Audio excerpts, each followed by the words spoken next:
तन्हाई। मैं और मेरी तन्हाई अक्सर ये बातें करते हैं। आप होते तुम ये कहती तो कैसा होता। तुम वो कहती, तुम इस बात पे हैरान होती, तुम उस बात पे कितनी हंसती, तुम होती तो ऐसा होता। बॉलीवुड के महानायक अमिताभ बच्चन और ब्यूटी क्वीन रेखा की लव स्टोरी की चर्चा आज भी गाहे बेगाहे हो ही जाती है।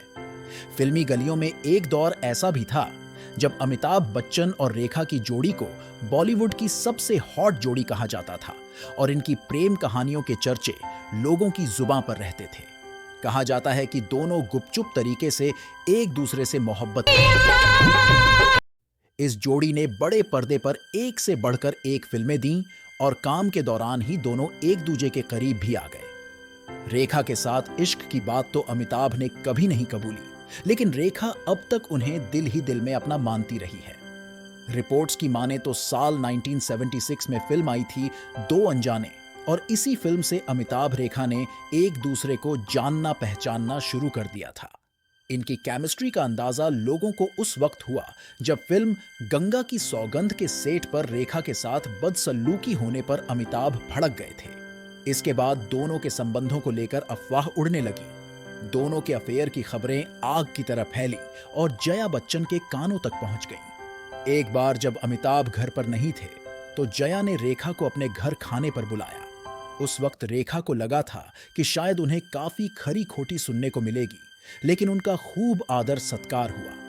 जब रेखा लौट रही थी तब जया ने सिर्फ यह कहा, मैं अमित को कभी नहीं छोड़ूंगी। जया की बात का साफ मतलब था कि रेखा कभी भी अमिताभ की नहीं हो पाएंगी।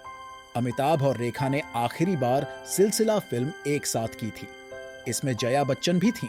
कहा तो यह भी जाता है कि सिलसिला फिल्म अमिताभ, रेखा और जया की असल जिंदगी की कहानी है।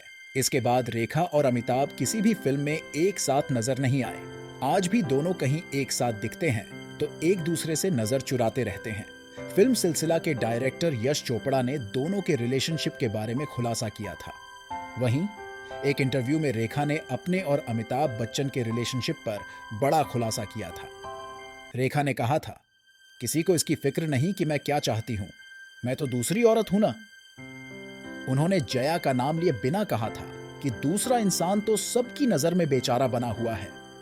कोई ऐसे शख्स के साथ एक छत के नीचे कैसे रह सकता है जब वह जानता है कि उसके साथ रहने वाला व्यक्ति दूसरे से प्यार करता है।